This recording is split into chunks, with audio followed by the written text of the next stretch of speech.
Foodblogs no Instagrama, bagātā dzīve, melnie ikri. Vai jūs zinājāt, ka melnie ikri izrādās ir no dažādām zivīm un dažādos veidos? Nē. Es atradu veikalu, kurā pārdodās 3 dažādi veidi ar melniem ikriem. Pirmais, ko mēs mēģināsim, būs no šādas te burciņas, un tie ir melnie ikri, kaviārs, Krievijas storis ikri. Pagaršosim. Izskatās šādi maizīte, jā.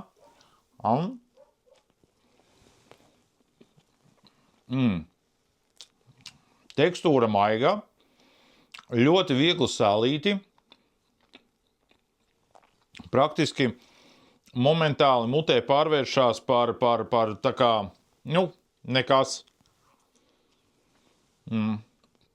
Ļoti maigi, ļoti garšīgi, bet nav izteikta melno ikru garša. Otri melnie ikri iepakojumā ir lūk no šādas buņģiņas.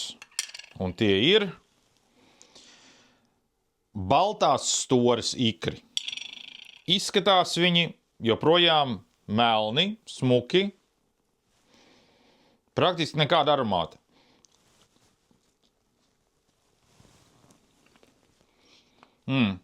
Šitie ir tādi cietāki, zirnīši ilgāk paliek zirnīšu sastāvā. Garšīgi, labi, bet tie iepriekšējie man garšoja labāk. Un pēdējais viesis mums šodien – melnie ikri ar zilajā buņģiņā.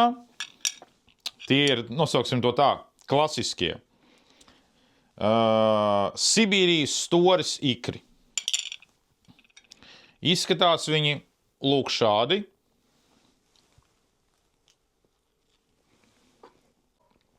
Šitie ir daudz garšīgāki. Bumbiņa it kā tāda no sākuma liekas cietāka, bet tiklīdz to ar mēli pie viņas pieduries klāt, tā viņa momentāli pārvēršās tādā ārkārtīgi garšīgā, tādā jūras garšā, ar tādu eļļiņas piemaisījumu. Jā.